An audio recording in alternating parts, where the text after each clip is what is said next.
దేశవ్యాప్తంగా తీవ్ర చర్చనీయాంశమైన ధర్మస్థల కేసుకు సంబంధించి ఒక కీలకమైనటువంటి అప్డేట్. 9 స్థలాల్లో ఏదైతే ఆ ఫిర్యాదుదారుడు ఇచ్చినటువంటి ఇన్ఫర్మేషన్ ఆధారంగా 9 ప్లేసుల్ని తవ్వకాలు జరిపారు. మొత్తం 13 ప్లేసుల్లో అక్కడ గుర్తులు పెట్టారు. 9 స్థలాల్లో తవ్వితే 9ట్లో ఆల్మోస్ట్ ఏమీ లేదు. 6వ ప్లేస్లో మాత్రం కొన్ని ఎముకలు అయితే బయటపడ్డాయి. ఈ మాత్రం దానిక ఇన్ని రోజులు తవ్వింది అని చెప్పి చాలామంది విమర్శించిన పరిస్థితి కూడా ఉంది. ఒక కీలకమైనటువంటి సమాచారం ఏంటి అంటే దీని చుట్టే ఇప్పుడు చర్చ అంతా జరుగుతోంది. బెల్తంగడి పోలీస్ స్టేషన్లో, ఎందుకంటే ధర్మస్థల, బెల్తంగడి, ఉజిరే ఈ పోలీస్ స్టేషన్స్ల పరిధిలో పెద్ద సంఖ్యలో ఎవరైతే గత 15 సంవత్సరాలుగా అన్ఐడెంటిఫైడ్ కేసెస్ ఏవైతే ఉన్నాయో, అంటే గుర్తింపు లేనటువంటి మృతదేహాలకు సంబంధించిన కేసులకు సంబంధించినటువంటి ఆ డీటెయిల్స్ని మొత్తం కూడా తీసిపడేశారు, అరేంజ్ చేసేశారు.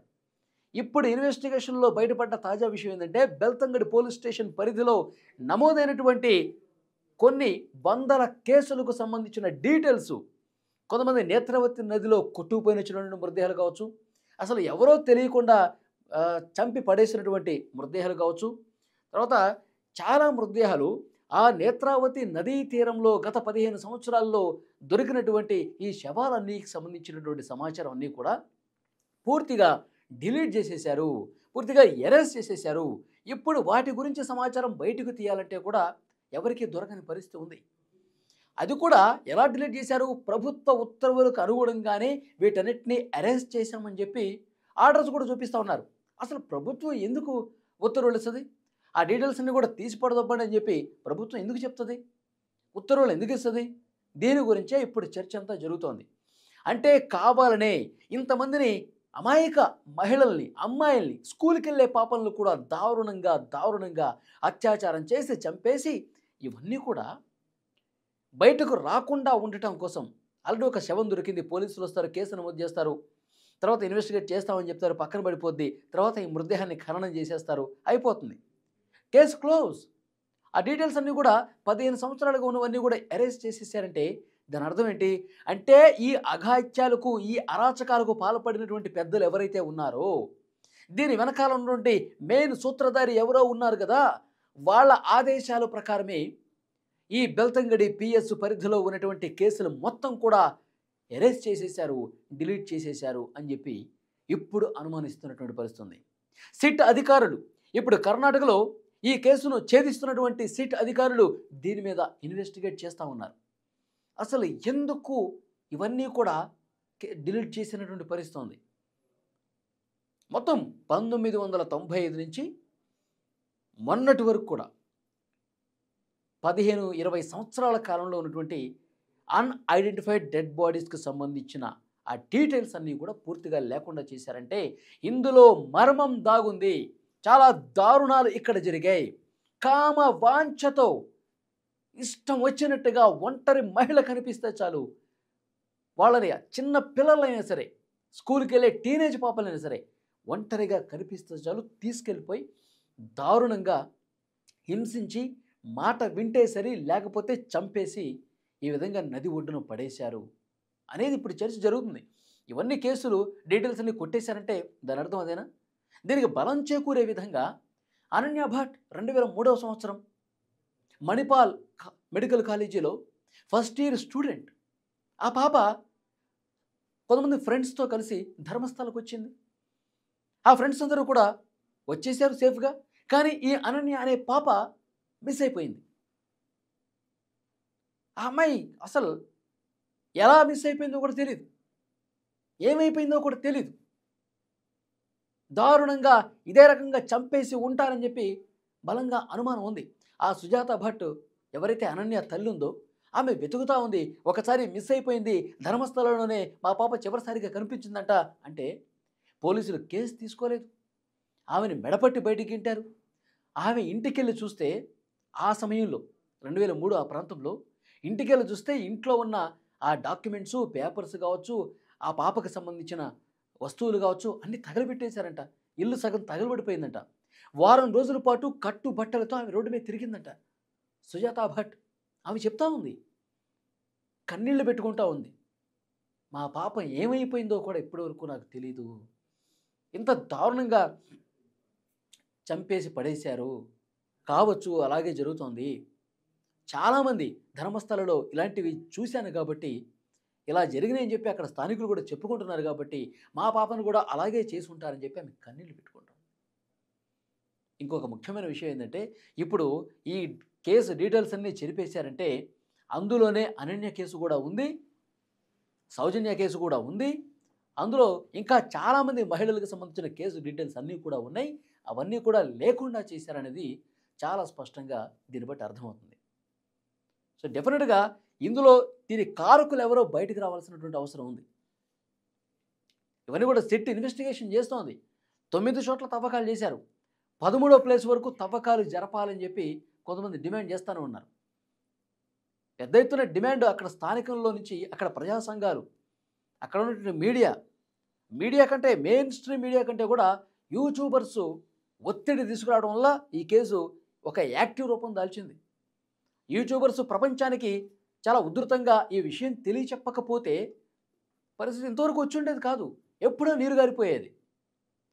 సో డెఫినెట్గా ఇంకా లోతుగా విశ్లేషణ చేయాలా.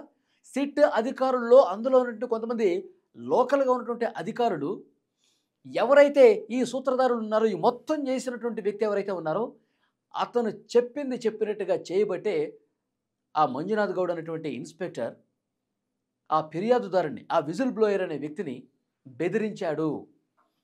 కాబట్టే ఇది లోకల్ పోలీసులు కాదు, అసలు కేంద్ర దర్యాప్తు సంస్థలు, ఇంకా అత్యున్నత దర్యాప్తు సంస్థలు ఏమైనా ఉంటే అవి రంగంలోకి దిగాలి, అసలు విషయాలు బయట పెట్టాలని చెప్పి డిమాండ్ వినిపిస్తోంది ప్రస్తుతం. సో చాలా దారుణమైనటువంటి విషయాలు ఇక్కడ చోటు చేసుకుంటా ఉన్నాయి. ధర్మస్థల ఒక అంతు చిక్కని బ్రహ్మ పదార్థంగా మారిపోయింది. ఎవరికి అర్థం కావట్లా ఏం జరుగుతుందో. అసలు అంత శక్తివంతమైనటువంటి వ్యక్తే. శ్రీ మంజునాథుడి క్షేత్రంలో కోట్లాది మంది భక్తులు ఎంతో భక్తిభావంతో ఇక్కడికి వచ్చి నేత్రావతి నదిలో స్నానాలు చేసి ఆ స్నానఘాట్ దగ్గర ఆ పరమశివుడిని దర్శించుకుని పోయేటటువంటి ఆ పరమ దివ్య క్షేత్రంలో ఇంతటి దారుణాలు జరిగాయా? ఎవరి అండ చూసుకొని. ఇంకొక విషయం ఏంటంటే ఇక్కడ ఇప్పుడు ఎంతమంది చనిపోతూ ఉన్నారు, అసలు వాళ్ళ కేసులు కూడా లేకుండా పోవడానికి కారణం ఏంటి అంటే, కాశీలాగే ఇది కూడా ఇక్కడ నేత్రావతి ఘాట్లో స్నానం చేసి పరమశివుని దర్శించుకుంటే ఎంత పుణ్యం వస్తుందో, అలాగే ఇక్కడ చనిపోతే కూడా దానికి 10 రెట్లు పుణ్యం వస్తుందని చెప్పి ఒక నమ్మకాన్ని క్రియేట్ చేశారు. కాశీలో చనిపోతారు, కాశీలో అస్థికలు కలుపుతారు, ఇదంతా మాట్లాడుకుంటాం కదా. అట్ ద సేమ్ వే ఇక్కడ కూడా ఏంటంటే ఈ క్షేత్రంలో చనిపోతే పుణ్యం లభిస్తుంది, డైరెక్ట్గా స్వర్గ ప్రాప్తి కలుగుతుంది అని మాట్లాడే ఇది ప్రచారం చేశారు. సో అందుకనే ఇక్కడ చనిపోయిన వాళ్ళందరూ కూడా అలా చనిపోయిన వాళ్ళే, కావాలని వృద్ధాప్యంలో చనిపోవడం కావచ్చు, కావాలని తమను తాము ఆ శివుడికి అర్పించుకోవడం కోసం ఇక్కడికి వచ్చి ఉంటారు, అలాంటి మృతదేహాలే అని చెప్పి ఇక్కడ ఈ నానుడి ఉంది కాబట్టి, ఈ రకమైనటువంటి ప్రచారం ఉంది కాబట్టి వాళ్ళకు ఊతమైపోయింది. దుర్మార్గంగా ప్రవర్తించే వాళ్ళకి, దుష్టులకి ఇదొకటి ఒక అస్త్రంగా మారిపోయింది. కాబట్టి వాళ్ళు ఇష్టం వచ్చినట్టుగా మహిళలను అత్యాచారాలు చేసి, రేపులు చేసి, దారుణంగా హింసించి చంపేసి ఈ లిస్టులో కలిపేస్తారనమాట. ఈ లిస్టులో కలిపేస్తారు, ఎస్ దేవుడి కోసం చచ్చిపోయారని. కానీ వాళ్ళు చేసే దుర్మార్గం మాత్రం దారుణమైనటువంటి అత్యాచారాలు, హింస. ఎంతోమంది పాపం ఆ సౌజన్య తల్లిదండ్రులు ఇంకా బాధపడుతూనే ఉన్నారు. ఎందుకంటే కేసు ఏం తేల్లా. ఇంటర్ PUC చదువుతున్నటువంటి ఆ బాలికని, కాలేజీకి వెళ్ళిన అమ్మాయిని దారుణంగా ధర్మస్థల పరిసరాల్లో చంపేసి, అత్యాచారం చేసి దారుణంగా చంపేసి ఆ నదిలో పడేశారు. నదికి ఒడ్డుకు కొట్టుకొచ్చింది 2 రోజుల తర్వాత. ఆ అమ్మాయి మీద అసలు ఏం జరిగిందని చెప్పి పెద్ద ఎత్తున దేశం మొత్తం ఉడికిపోయింది 2012వ సంవత్సరంలో. ఏం జరిగిందో తెలీదు. తర్వాత ఇన్వెస్టిగేట్ చేసి సంతోష్ అనే వ్యక్తిని ప్రపంచం ముందు చూపించారు, ఇతనే చేశాడని చెప్పి. అతను కొన్ని రోజులు జైల్లో ఉన్నాడు. ఇన్వెస్టిగేట్ చేస్తుంది, కోర్టులో విచారణ జరిగినాయి. ఆఖరికి ఏం తెలిచారు? సంతోష్ నిరపరాధి, సంతోష్కి ఏం సంబంధం లేని చెప్పి తెలిచారు. మరి సంతోష్కి ఏం తెలియకపోతే మరి అమ్మాయిని చంపిందారు, ఇదన్నా మళ్ళీ బయట పెట్టాలిగా, మళ్ళీ ఇన్వెస్టిగేట్ చేయాలిగా. మొత్తం వదిలేశారు, గాలికి వదిలేశారు. ఇంకా ఆ సౌజన్యకి ఎక్కడ న్యాయం దొరికినట్టు, ఆ సౌజన్య తల్లిదండ్రులు ఇంకా కుమిలిపోతూ ఉన్నారు బాధతో. ఇంకా ఎక్కడ న్యాయం జరిగినట్టు. ధర్మస్థల పరమశివుణ్ణి దర్శించుకునే ముందు సౌజన్య కుటుంబాన్ని అక్కడ దర్శించుకునే వాళ్ళు ఎక్కువ ఉన్నారు. ఆ తల్లిదండ్రులను ఓదార్చే వాళ్ళు ఉన్నారు ఇంకా. ఇలాంటి దారుణాలన్నీ కూడా అక్కడ జరిగినాయి. సో డెఫినెట్గా వాస్తవాలు బయటికి రావాలండి. ఫైనల్గా చెప్పేది ఏంటంటే, ఇప్పుడు కేసులన్నీ కూడా మాయం చేసేసారు, డిలీట్ చేసేసారు. గత 10-15 సంవత్సరాలుగా ఉన్న కేసులన్నీ కూడా. అంటే ఏదో జరిగింది అనేది స్పష్టంగా అర్థమవుతుంది.